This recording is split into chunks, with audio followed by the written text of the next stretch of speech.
What's up? Welcome to the Stat Guy Show, episode number 62. Joining me tonight is a guy who was a rookie this past season in season 6 of No Prep Kings, Mr. Jimmy Taylor. How you doing, man? Doing good. How's everyone doing? Good, sir. Thank you so much for coming on. I know meeting you this year. I told you I need to get you on the show, and I've been anxiously waiting to get you on, so I'm glad we finally got to hook up and do this. So I appreciate it, man. Having me. So what's up, man? So this is your first time on my show. You were a rookie this past year. Personally, I don't know too much about your background in racing and stuff like that. And the fans might not know as well. So before we get into all the good No Prep King stuff, let's start with your background, where you live, what you do for a living, how you got into racing, what kind of racing you did before No Prep Kings, stuff like that. Okay. Well, I live in Clinton, Tennessee. I have a plumbing company. That's what we do. We're a plumbing contractor. So, my son pretty much takes care of it when we're on the road traveling and everything. So that kind of gives me the freedom to travel and, race all the time. Before we got into doing the No Prep Kings thing, we done a lot of pro mod big tire racing and, radial racing. That was kind of where, I got into it mostly was the radial scene and the big tire. And then, I met Jerry Bird, and me and him become pretty good friends. And he talked me into, coming over to MPK and trying out. And I met Sam and everything, and it went pretty good.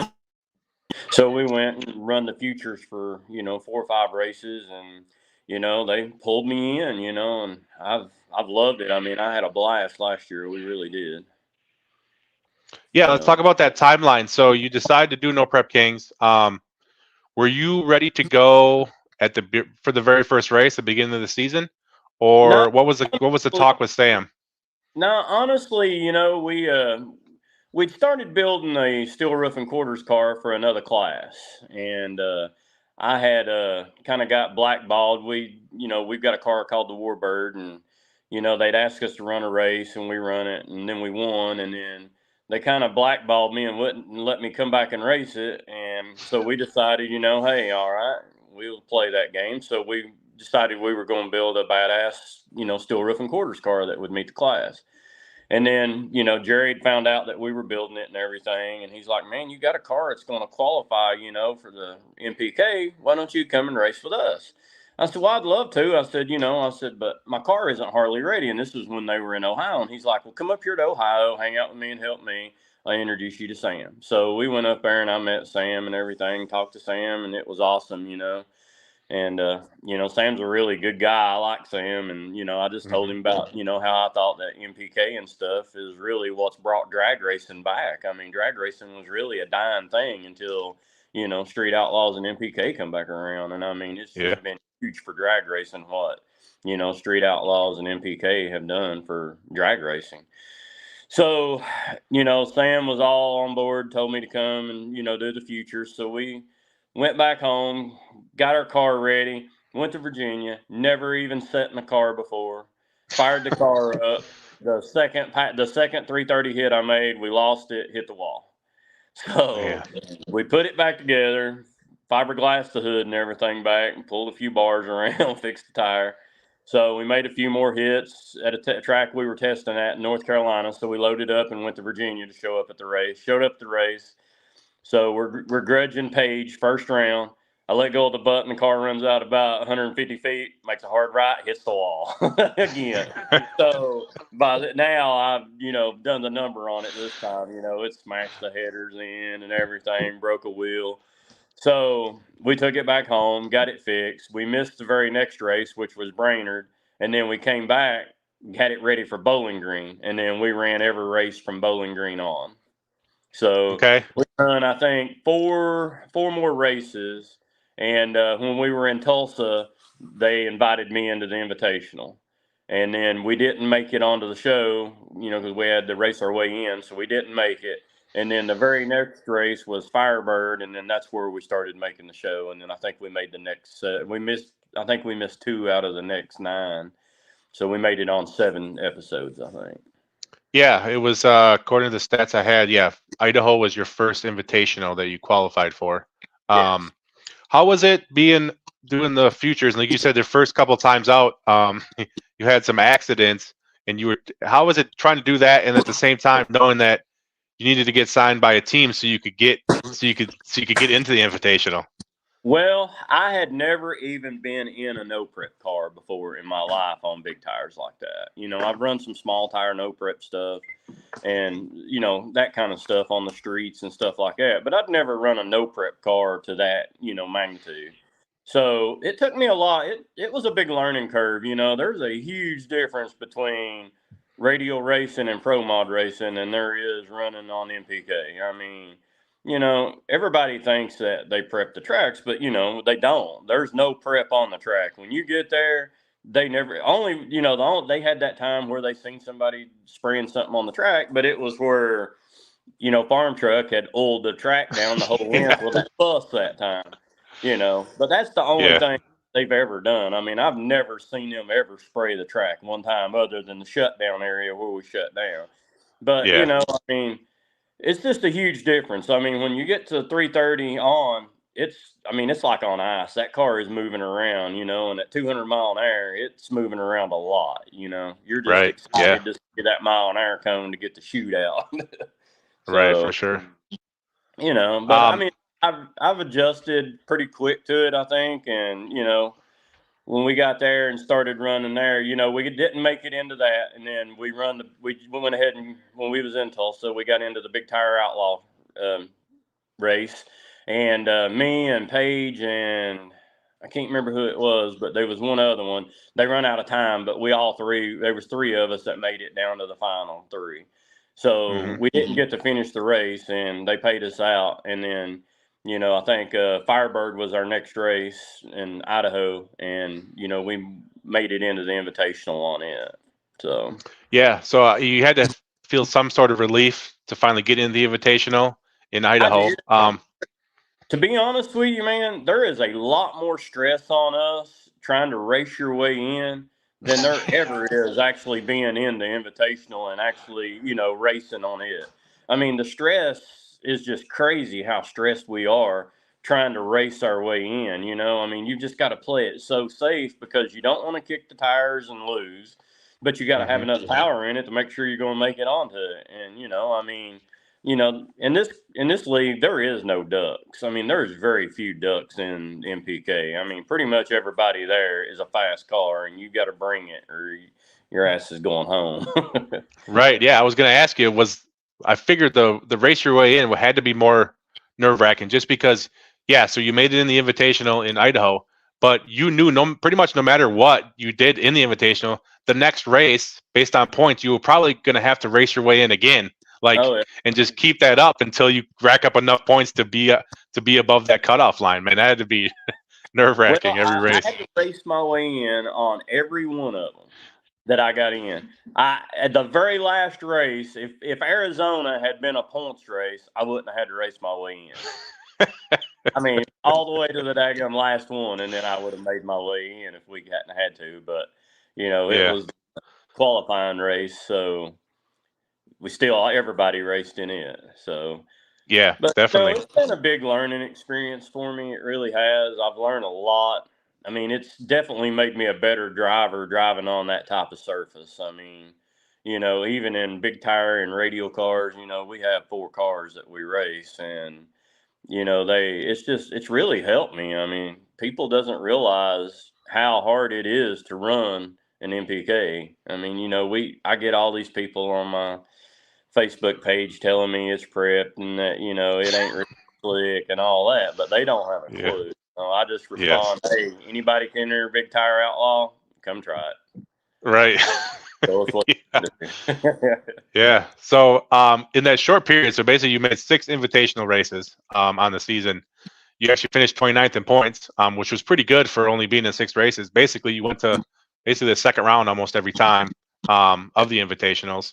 How do you think you did in that short period of time, looking back? I feel like we done okay. Of course, I wanted to do better. I felt like we should have done better. We fought the car for a long time, and the car would just pull and lift, and it took us forever to get that worked out and figured out on it. But after we got it figured out, we started doing better, and then we had some issues with my crew lining me up. I was, we just fought issues. first year, I mean, we didn't really understand everything there was to understand about the no prep scene. And, there was a Hmm. big learning curve for me and my crew. But, I felt like we done pretty good. I mean, Alan, he's, awesome. I couldn't ask for a better crew chief. Jack, he's awesome tuning. Jen, she's awesome too. I mean, we've got a great crew. It's just, we just all had to learn. We all had to learn together. I had to learn inside the car and they had to learn outside the car. But, I feel like we're where we need to be at to start the new season. I feel like, now we know what we're looking for and what we're facing. And, I think we're going to be able to climb them challenges and succeed. Yeah, man. I bet it was a huge learning curve for you.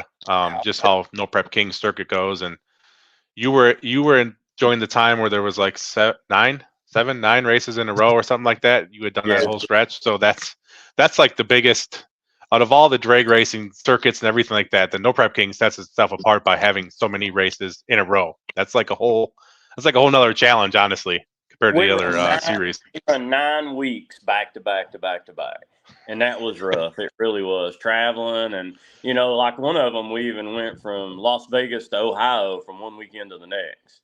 We left out on Sunday and had to be in Ohio on Thursday testing, and in the middle of all that, we had to rebuild our car, or had to freshen up our motor, and we had motorhome problems and everything else during that time. I mean, we broke down like 3 times in the motorhome, and it's just Yeah. it was a lot of trials through last year. But I Yeah. think we're a lot more prepared this year, and I think we understand what's coming for us a lot more this year, and we've been working hard, the whole time. Even though we didn't really know when the season was going to start and everything like that, we knew it was going to start, so we never quit, trying to get everything ready. Hmm. So For sure. Let's flip it a little bit. Let's talk about the team side of things for this season, which was a new aspect of No Prep Kings. It was your first season, so you didn't know anything but this new team function they did. You were picked up by Disco. Talk about how that was. You remained on his team the whole season. What was it like being on Team Disco? What was it like being on like a race team? Because it's kind of like out of the ordinary for drag racing. it was different, definitely. I mean, drag racing's usually, just you against everybody else. But, it was pretty neat working with everybody and trying to, help each other do better as a team. I really thank Disco for picking me up and keeping me the whole year. I mean, he gave me a shot, and, I hope I didn't let him down too bad. But, it was different being on a team. But, and I mean, there was a lot of stuff, the cameras, I'd never really been on TV like that, and all the cameras and all that Yeah. stuff was, it took me a lot to get adjusted to it. But, I feel like I've come around a long way. And that's what Sam told me. He said, he said, you should have seen Kai in his first. He said, you'll be the same way. He said, but you'll get through it. Yeah, yeah. For sure. And towards the end, so like you said, you were on Disco's team the whole time. Towards Yeah. the end, a lot of teams were making trades. Did you ever think you might be one of the people to get traded? Yeah, Daddy Dave tried to trade me several times from Disco, and Disco wouldn't trade me. So I didn't know if Daddy Dave was eventually going to talk him into it or not. But from the time I got on, Daddy Dave was working with Disco trying to get me, Yeah. and he just never did. Disco just never did let me go. Yeah. Yeah. So Okay. Yeah. I know there was a lot of. I'm sure there was money talked about and everything, yeah, and all that whole scenario. yeah. So Um. So during your rookie season, were there any drivers that you became friends with? Any of the veteran guys? oh Were any of the guys were they all welcoming to you? Like, how was the atmosphere with the guys who've been doing this year after year? Man, that is the thing about the MPK. All these other races and stuff, everybody's kind of quiet and kind of stays to their own pits and everything like that. But the MPK ain't like that, man. I mean, everybody pretty much took me in with open arms. I mean, it's just like really a big family. I mean, when we go to the line, we're for us. It's cutthroat when you get to the tree. when you take the beams, it's cutthroat. But I Yeah. mean, everybody really gets along great. I mean, it's really like a big family. I mean, I really missed it after the end of the season, seeing everybody. I mean, we were pitted by Larry Larson, Greg Chandler, Jerry Bird. I mean, Hmm. all those guys, man. I mean, I've become really good friends with Greg, Mike, uh, Larry Larson, Jerry. I mean, even Kai Kelly helped me. Justin Swanstrom helped me. Jim Howe helped me. I mean, everybody was just eager to come and help me. So, I mean, I really appreciated everybody kind of taking me under their wing and helping me because I mean, I come in it blindfolded. I didn't have a clue what I was getting into. Yeah. When I came in, honestly, I thought that Four O's was gonna, be very, very competitive. Well, I got there and learned real quick that shit wasn't right. So, Yeah. A people couple get of on, years ago. they don't run but 410s or 420s. Well, I'm telling you right now, they're badly mistaken. They would be Yeah. surprised to see numbers that we actually run. I mean, we're not far off from pro mod stuff, and Right. in a short, stock length car almost it, and Hmm. no prep on the track. Yeah, for So, sure. Well, that's good. Because that probably played a big part in you going to continue doing it that season, and obviously coming back this year is like you said, the atmosphere, the family type atmosphere. Or you get, everybody's so welcoming, getting along. Because I'm sure if it was the opposite way, that wouldn't keep someone like you wanting to keep doing the series. exactly. If it wasn't like that, I mean, no, I wouldn't come back. But I mean, I just can't say enough how much I appreciated everybody rallying around me, helping me.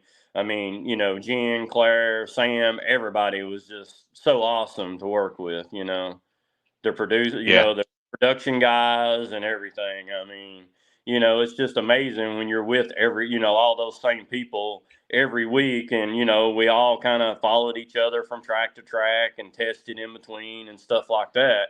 It's amazing how tight you get with people like that. Yeah.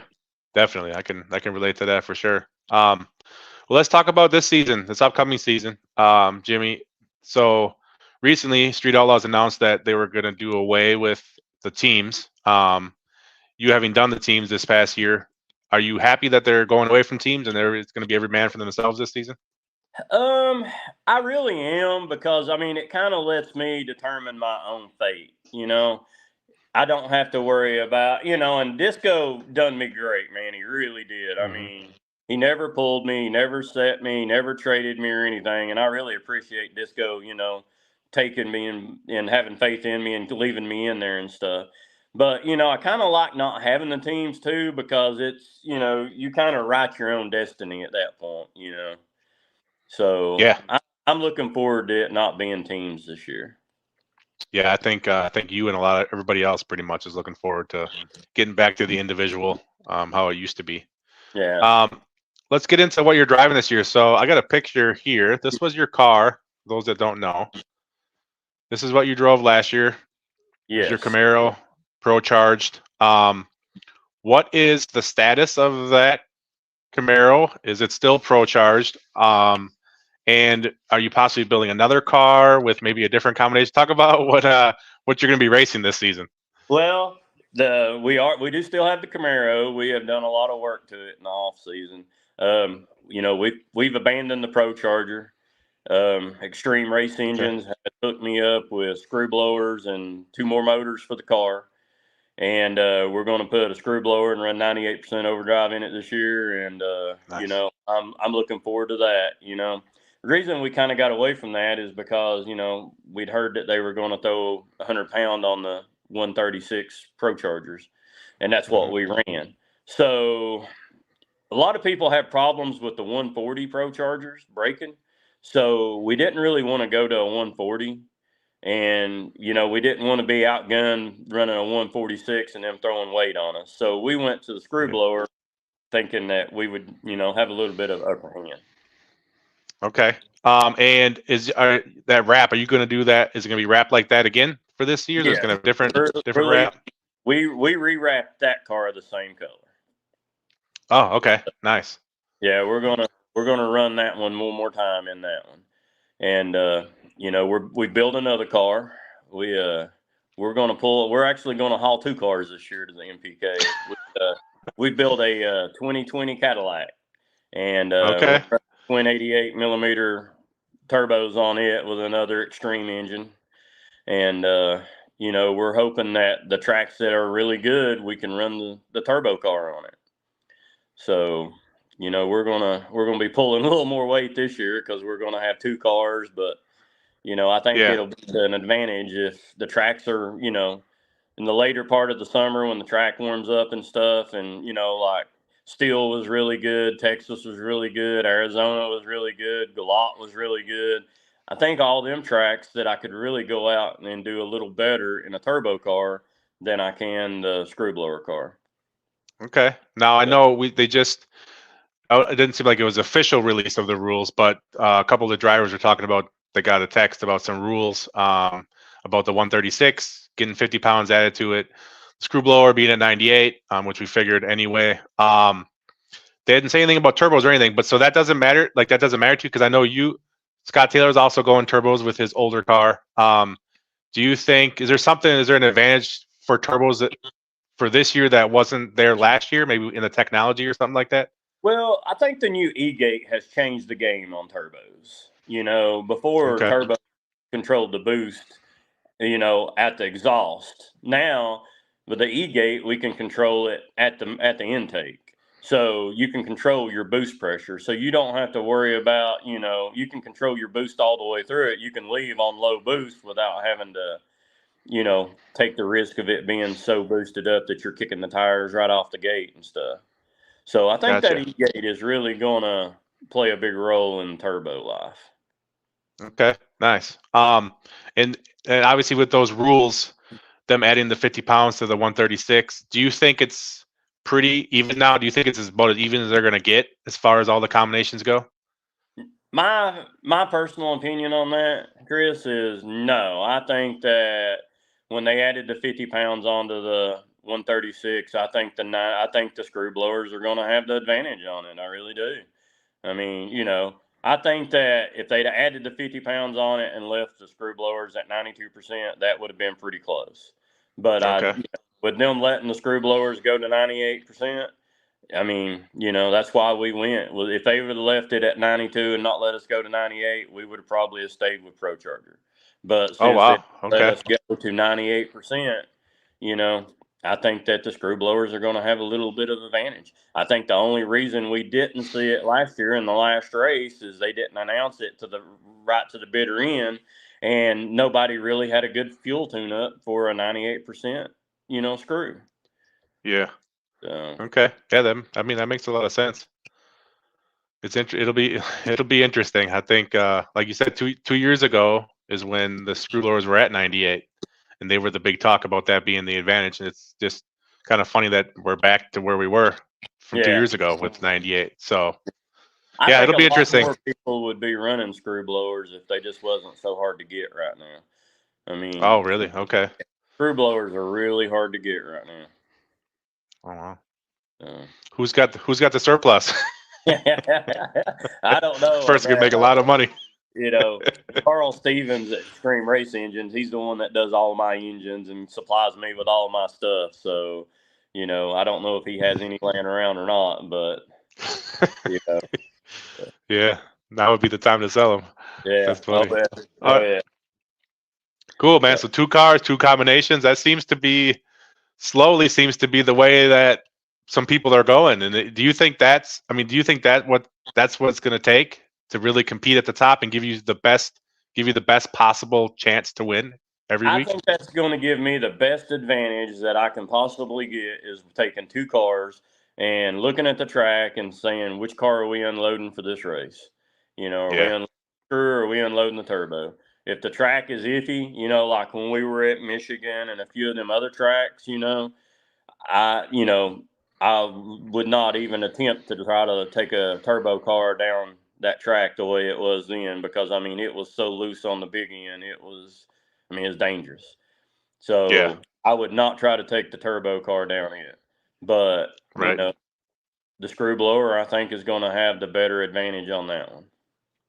Now, correct me if I'm wrong, because like people haven't been using 2 cars ever really. Besides like a backup one back in the day. But if once you do your first test pass for the weekend, you're in that car for the weekend, correct? Exactly, correct. Okay. Yeah, once you pull that car out on the track, and that's what they told me is every which car you make the first hit in, that's the car you got to run for the whole weekend. Yeah, So that's that makes where sense. testing, knowing your cars, knowing what kind of surface they're going to get down is going to, you're going to have to know it's going to take a lot of testing to know what kind of surface you're going to pick to which car you're going to bring out of the trailer. Yeah, for sure. And speaking of testing, now that we have the schedules, well, the schedule's been coming out for about a week now. Finally got some races and dates and stuff like that.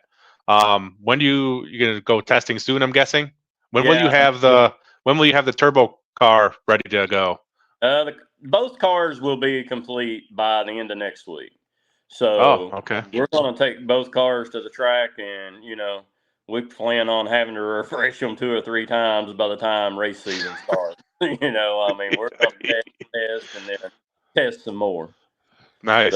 Hell yeah, that's good. and we're going to go to some different tracks, and try to go to a good track some, and try to go to a shitty track some, just to see what we can get the turbo car down and stuff. Yeah, cool, man. Cool.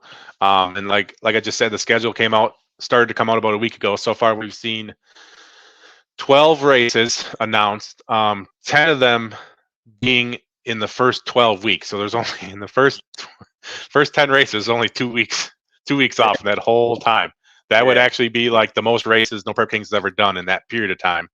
Are you ready for this grueling season? I am, we've done a lot of preparing in the off season for this. That's what me and Alan and Jen have worked on this whole time, is getting all of our, our toter up, our trailer good, and everything like that. We have really, really, really planned and worked hard in the off season to be ready for the season to start. Yeah. So, Yeah. no, honestly, we thought the season was going to start in February. So we really worked hard at the end of the year last year and in January, because we thought the season would start in February. So, we wasn't going to be ready with the turbo car then, but we could have been ready with the screw car at any point, pretty much. Okay. So. I don't know if you can see the chat or not, Jimmy, but I'll put this on the screen. Chris Michael says you must not have got the text that the screw's got to run at a 33-inch tire this season. Yeah, I didn't get that text. They've released 12 races so far. Are there any tracks you're looking forward to? I know there's a brand new one in Missouri, I believe. The Flying H, I've heard a lot of great things about that track. It's supposed to be a super nice track, super nice facilities. I haven't seen Steel on the track yet. I love Steel. That's my home track. I've probably got 600 or 700 passes down Steel or better. I've made a lot on Steel, and that's where we usually go test at. I love Galot. I like a lot of them. I really do. I love Beach Bend, Las Vegas. I hadn't seen Las Vegas on there yet, but I like Enix, Texas. I hope Enix is back on there again. So yeah, I like Firebird. Firebird was an awesome track too. It really was. And the owners of Firebird, they're super nice. Pretty much all the facilities, though. The people that own them were just unreal nice and friendly and helpful. And, they'd let us park our rigs there. After Firebird, we had a week off. So we left our rig there for a week. And then we went to Yellowstone and everything like that, and come back and got it, and then went on to Colorado. So nice. Yeah. Yeah, it seems like just traveling last year, like I did, it seems like even no matter if it's a small track or small community, or if it's like the big track like Ennis or something like that, like they're all really nice tracks though. Like they really are. There's not really a crappy track to go to. There's not, pretty much everything we go to is, a grade A track. We have to have so much shutdown in these cars that, they just don't really have a option to go to, a smaller track Yeah. like that. So, that is one of the great things about it, So Right. all of the tracks are really nice that we travel to. For sure. So we've been talking about the rules. We talked about the schedule. There's been a lot of stuff all of a sudden. Like we had so many months with nothing of Street Outlaws, and all of a sudden now it's all coming out at once, including the season 6 airing on TV in April, supposedly. Have you thought about seeing yourself on TV for the first time? What that's going to be like, and Oh, are you nervous at all? I thought a lot about it, and I've said and done a lot of things that I wished I could take back, but I'm sure some of it, you're just sitting there praying that it don't make it on TV. Yeah, So, yeah, for sure. but that's going to be the stuff that does make it on there. Yeah, Beat the steering wheel and throwing a fit in the car when something goes wrong. That's the yeah, yeah. that's the stuff you regret ever doing. But you're just excited and hyped up, and you just got that raw emotion going, and it just happens. I mean, you don't even mean it; it just happens. Right. So, Yeah. Well, I can tell you, Jimmy, before I went to all the races last year, I kind of had this preconceived notion of some of the drivers based on how they were portrayed on TV.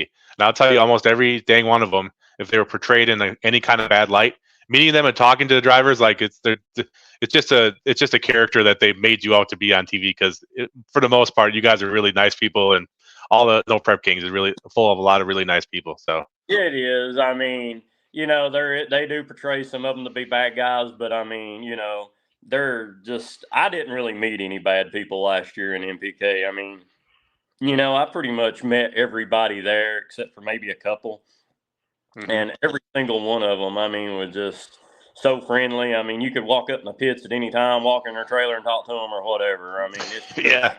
it's just crazy of how friendly everybody is in MPK versus, pro mod racing and stuff. I mean, in pro mod racing, everybody's kind of keeps to themselves and, are kind of snobbish and stuff a little, but, in MPK, it wasn't like that. I mean, it's just a big family. I mean, Yeah. and that's like, radio racing, I race on a radio team too. And, our team, we all get along great and everything's awesome. But, outside of our team, we really don't associate with many of the other teams and stuff, I mean, Yeah. So it's Yeah, it's just, unique. It's definitely unique to No Prep Kings for sure. it is. I mean, it's definitely different, but, nowhere's else neither are you with somebody, just like you said, 8 out of, or what was it you said, 10 out of 12 weeks, 10 out of 12 weeks. Yeah. yeah, you're, nowhere else are you with somebody 10 weeks out of 12 weeks racing, and I guess that's why Yeah. everybody gets along and everything, because you're going to have to see them in 3 days when you get to the next track. Yeah, for sure. For sure. And to stick on the TV thing for a little bit, how long do you think it took before you were comfortable doing interviews in front of the camera every race? Probably Did you about finally get it down pretty good? Probably about 4 or 5 races into this coming season. No, Nice. I mean, the production crew and stuff like that, they really helped me a lot and helped. I was nervous at the beginning, but after that, I mean, I kind of just, you know, was just me, and that's what Sam said. He said, just be you. Don't go out there and try to portray something or be something you're not. He said, just be you. He said, Yeah. he said, people's going to see right through it if you're not. And, that's what I did. I just went out there and I was me, I mean, I didn't really shit talk anybody or anything like that. That's just, I mean, Yeah, save it for this year. yeah, yeah, I mean, me and Larry, we ribbed each other a little bit. Me and Jerry do and stuff like that. But I Yeah, mean, yeah. but That's good. you know, That's good. If Jimmy, if you want, we'll take a couple of questions from the fans. definitely. If you want to. I can't see them, so you'll have to read them to Okay, me. I'll do that. There was a question earlier. Someone put it right away and said, "Ask this question later." I'm gonna try to find it. While I'm looking for that, what was you would say your most enjoyable moment of the 2023 No Prep King season? Probably qualifying at the last race and doing pretty good in it. You know, I lucked out and drawed Ryan, and he beat me in the at when we were in Arizona, and But I mean, I'm tied for fourth right now in the points, so I'm hoping that they do stick with the points schedule like we qualified for and everything like that. I mean, I guess, racing Ryan, racing Kai, racing some of those guys like that, that I've watched on TV for years, you know, and then, realize that I'm right there racing with them and stuff. I mean, that was Yeah. Hell that was yeah. pretty neat. It really was. I mean, Yeah. That's awesome. So you we got a know, bunch of questions coming in here. I'm going to go right down the list. Janet has a question. It says, how was the fish fry with the Bird Brothers? oh, it's always awesome. I could imagine. Yeah, yeah. We went down to New Orleans for Mardi Gras with Jerry and him, and stayed with them. And we went out and went bow fishing one night and killed a bunch of redfish and brought them home. And we fried them up for the Super Bowl. So it was Okay. awesome. So I mean, they were really good. Yeah, hell yeah. Stephanie Cole wants to know, how did you feel when Boosted kept calling you Clay? You did that.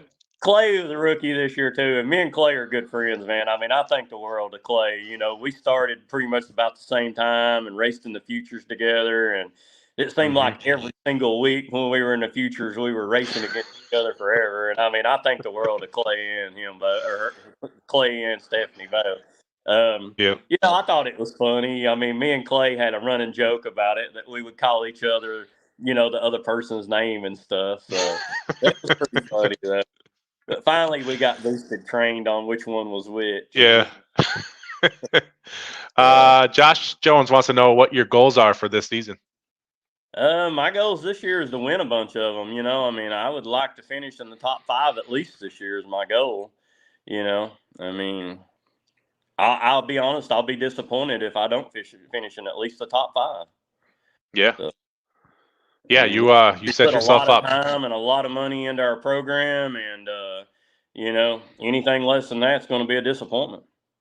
Yeah, for sure. Brian Cox wants to know what the DVUS1 means on your car. Devious one. If you look Devious up one. There you go. We'll do anything underhanded to win. So that's why. And how we got that is we were trying to come up with a name for the car and couldn't come up with a name for it. And so we decided we'd have a contest. And whoever come up with the best name, we'd send them a $100 gift certificate.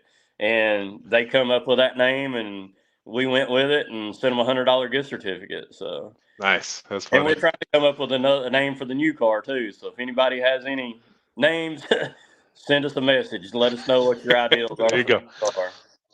Where can people send you messages on, Jimmy? At J Taylor Motorsport. That's on Facebook? Yes. Yep, J Taylor Motorsports on Facebook. Yeah. Clay Cole wants to know, who did you red light against the most? Clay. Both times I red lighted twice, and both times was against Clay. Both times. Nice. So. Kevin Stevenson wants to know. So obviously, if people probably don't know, but or some people probably know, you just raced in the lights out race that Duck puts on. Kevin wants to know, how much shit did you get there for being a No Prep Kings racer? I got a lot. I really did. I mean, Donald and his following, yeah, they give me hell. They really did. But I enjoyed it. I mean, I just give it right back to them. I had everybody, all kinds of people was sending me all kinds of memes and everything to post on there and everything, and we hammered them for about 2 weeks. I mean, we were posting 2 and 3 memes a day on there about Donald. And, yeah, we done one on there where he was sucking the Cheeto dust off of I saw that. Fingers and stuff. It was hilarious, man. It really was. Man, that's what I mean. Honestly, that's what I think.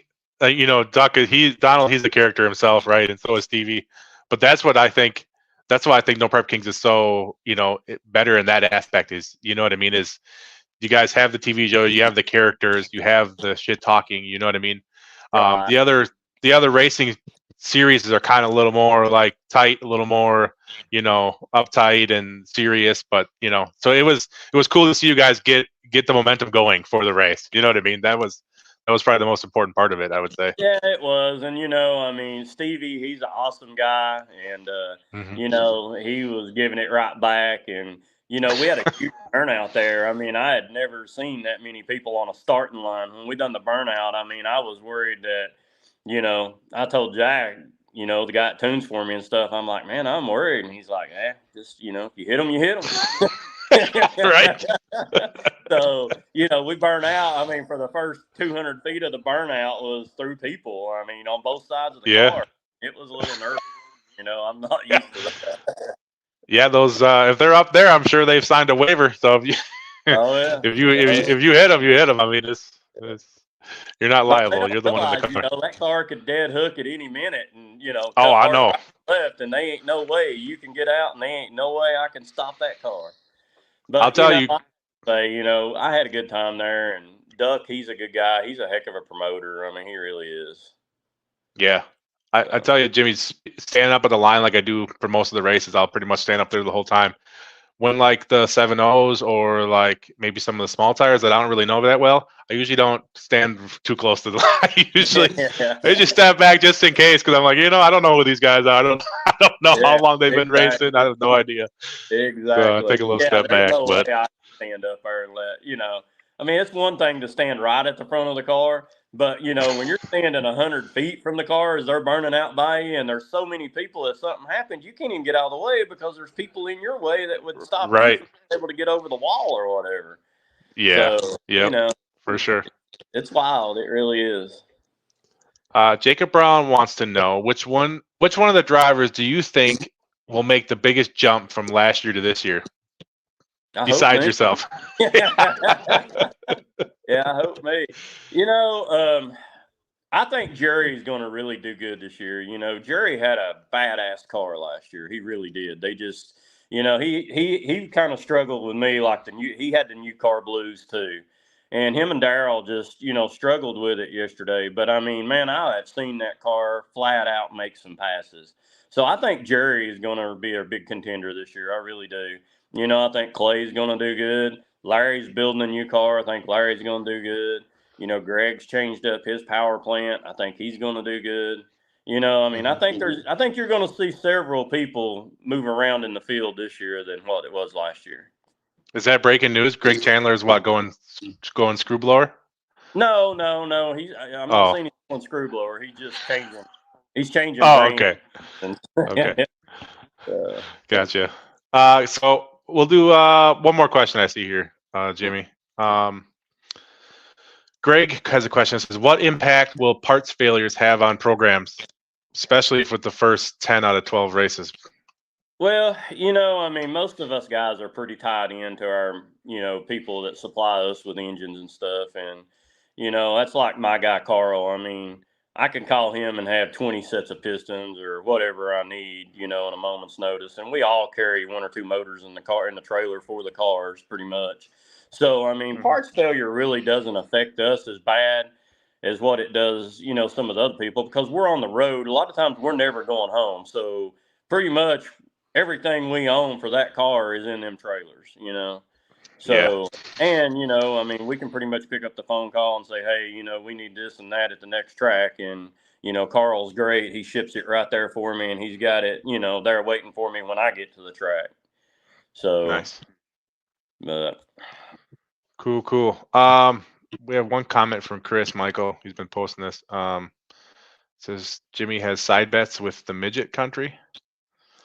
With the midget country, I don't know. He keeps posting that. Who knows? Maybe Chris might be drinking. Oh, I bet he's talking about me and Justin Swanstrom. Me and Swanstrom. Oh, midget country. Okay, I get it now. Yeah. Yeah, me and Swanstrom has made a bet. We're betting. That's right. Yes. $500. Talk about that. Every race, $500. Who goes the most rounds?